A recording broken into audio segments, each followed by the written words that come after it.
Çin ve Avrasya'yı birbirine bağlayan, Doğu ile Batı medeniyetlerinin pek çok açıdan kesiştiği Doğu Türkistan, bugün Çin tarafından ciddi yaptırımların uygulandığı bir bölgedir.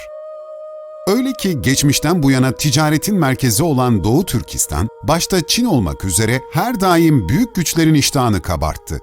Fakat Çin'in Doğu Türkistan üzerindeki politikaları hiçbir zaman sadece ekonomik sebeplerden ötürü olmadı. Çin, etnik açıdan da Uygur Türklerini ve İslamiyet'i hiçbir zaman kabullenemedi. Bundan dolayıdır ki Doğu Türkistan yaklaşık 200 yıldır işgal altında.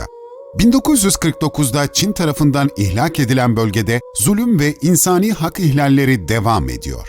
Doğu Türkistanlılar hala özgür vatandaş olarak kabul edilmiyor. Bölgede yaşayan Müslüman azınlıkların ibadet etmesi, başörtü takması ve sakal bırakması yasak. Yerlerinden edilenlerin toprakları işgal ediliyor. Yani Doğu Türkistan halkı uzun zamandır Çin tarafından ağır muameleler görüyor.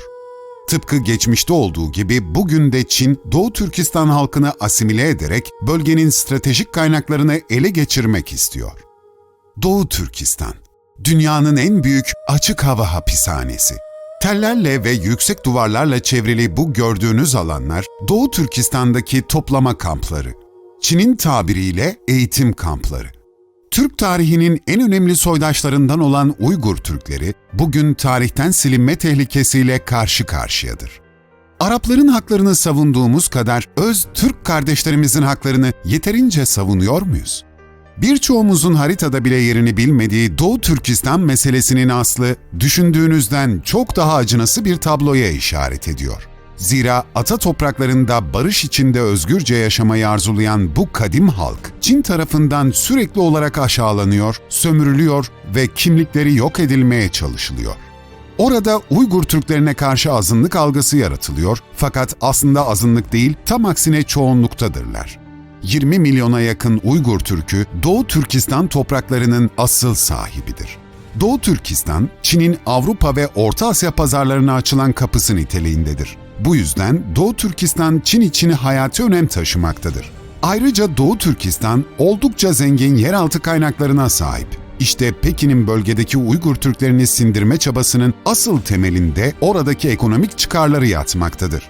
Şöyle ki bugün Doğu Türkistan, Çin'in ihtiyacı olan kömür rezervinin yaklaşık %40'ını oluşturuyor. Petrol ve doğalgaz açısından da Çin'in ihtiyaçlarının %20'sinden fazlası Doğu Türkistan'dan karşılanabiliyor. Çin oradaki iştah kabartıcı kaynaklara ulaşabilmek içinse mevcut durumu terör sorunu olarak dünya basınına tanıtıyor. Örneğin geçtiğimiz yıllarda Çin bir takım figür karakterleri medyaya servis ederek Uygur Türklerinin IŞİD gibi örgütlere katıldığını iddia etmiştir. Buradan yola çıkarak Doğu Türkistan'da radikal İslamcıların ve terör faaliyetlerinin yürütüldüğünü, ülkelerindeki asayişi koruyabilmek adına Doğu Türkistan'la mücadele ettiklerini iddia ettiler. Bu son derece akıllıca bir karalama propagandasıydı. Uygur Türkleri için olumsuz algılar yaratılarak kendilerini masum göstermeye çalışmaktalar. Hani Amerikan film ve dizilerinde Amerikan askerleri hiçbir çıkar gözetmeksizin sadece bölgedeki barışı sağlamak adına orayı işgal ederler ya, Çin'in de Uygur Türkleri üzerindeki aldatmacası tıpkı ona benziyor. Bugün Çin'in Doğu Türkistan'a yönelik faaliyetlerine bakarsak, Doğu Türkistan'da Uygur Türkçesini eğitim dili kapsamından çıkardılar. Müslümanlar tarafından yaygın olarak kullanılan, dini değerler taşıyan düzinelerce isim yasaklanır. Bu isimler için Muhammed, Ayşe, Fatma, Sümeyye, Medine gibi isimleri örnek verebiliriz. Eğer ki bir Uygur Türk'ü kendini Çinli olarak görmezse, Çin devleti tarafından siyasi bir isyan anlamı taşımaktadır. Doğu Türkistanlı aileler fişlenerek Uygur Türkleri birer birer ortadan kaybolmaya başlar. 2018 yılında Birleşmiş Milletler tarafından paylaşılan uydu görüntülerinde Çin'in toplama kamplarında resmen insanları zorla çalıştırdığı ve hapsettiği ispatlanır. Oysa bu kampların varlığı 2018 yılına kadar hep inkar ediliyordu. O noktadan sonra ise bu kampları eğitim merkezi adı altında dünyaya yedirmeye çalıştılar. Sonrasında dünya basını bu kamplardan birkaçını ziyaret etmek istese de başarılı olamadılar. Uygur Türklerine bu kamplarda gönüllü ve ücretsiz olarak eğitim verdiklerini, insanların iş bulmasını ve topluma faydalı kimseler olmasını amaçladıklarını, oranın aslında okul olduğunu söyleyerek dünya basınının taleplerini geri çevirdiler. Okul adı altındaki bu hapishanelerin her bir köşesi geniş ve yüksek duvarlarla, üstleri de tellerle çevrili. İlgili kamplarda çok sayıda gardiyan oradaki isyanları önlemek için görevlendirilmiştir. Kamplardaki insanlar hiçbir şekilde ailelerinden haber alamıyorlar ve Çinli askerler hiçbir şekilde gazetecileri bölgeye yaklaştırmıyorlar. Hatta pek çok muhabirin kayda aldığı görüntüler ele geçirilip silinmiştir. Kamplarda sadece yetişkinler değil, çocuklar da tutuluyor. Amaç bu çocukları küçük yaşlarda beyinlerini yıkayarak tarihlerinden, dinlerinden ve milli duygularından koparmaktır. Çin son 3 yıl içerisinde Doğu Türkistan'da 400'den fazla toplama kampı oluşturmuştur.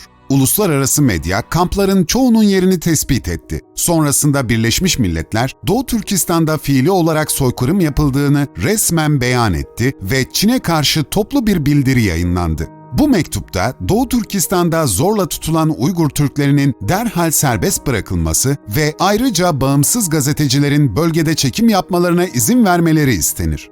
Ancak trajikomik şekilde bu mektupta Türkiye'nin imzası yer almamıştır. Dünyanın yeni süper gücü olmak isteyen Çin'in Doğu Türkistan sebebiyle başı belaya girebilir. Ancak buna rağmen o kamplarda Çince ve Çin propaganda eğitimleri veriliyor.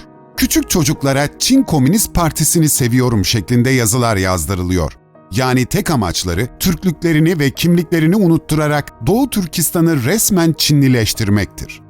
Doğu Türkistan'da kamp dışında da hayat oldukça çetindir.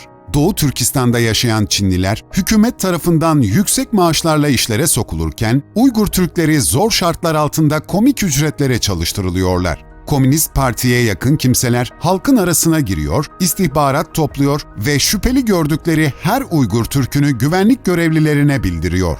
Güvenlik görevlileri tarafından gözaltına alınan kişiler, geçmişte okul, hastane ya da kamu binası olarak hizmet veren ancak bugün toplama kampına dönüştürülmüş hapishanelere götürülüyorlar. Çin bu faaliyetleri aşırılıkla mücadele için güvenlik önlemi adı altında yapıyor.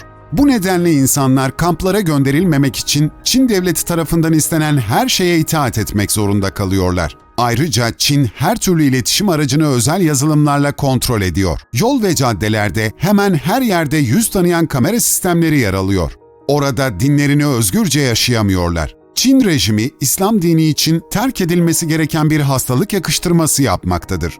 Dolayısıyla Doğu Türkistan'da ibadet özgürlüğü kavramından asla bahsedilemez. Yani Müslümanlara ve Müslüman olmak isteyenlere karşı dinsizleştirme, dinden soğutma çalışmaları uygulanıyor. İnsanların sakallarına bile karışıyorlar ve sakal uzatmayı suç teşebbüsü olarak görüyorlar. Uygur Türkleri ya Çin Komünist Partisi'ne itaat edip kurallara uyacak ya da toplama kamplarına gönderilecektir. Çin, yaşamakta olan Uygur Türklerini bir kenara bırakın, bu hayattan göçmüş olan Doğu Türkistan halkına da hiçbir suretle saygı duymuyor. Uydu görüntüleri sayesinde anlaşılıyor ki, Çinliler Doğu Türkistan halkına ait mezar ve türbeleri de bir bir yıkmakta, o bölgelere başka yerleşimler dikmektedir. Camilerin sayısı ise her geçen gün azalıyor. Yani orada açıkça bir kültür yok ediliyor. Fişlenmekten korkan insanlar birkaç sene önce akın akın gittikleri camilere korktuklarından artık yanaşamıyorlar. Çünkü hala yıkılmamış olan camilerin çevresinde yüksek çözünürlüklü kamera sistemleri konuşlandırılmış. Bundan dolayı insanlar orada susturulmuş ve korkutulmuşlardır.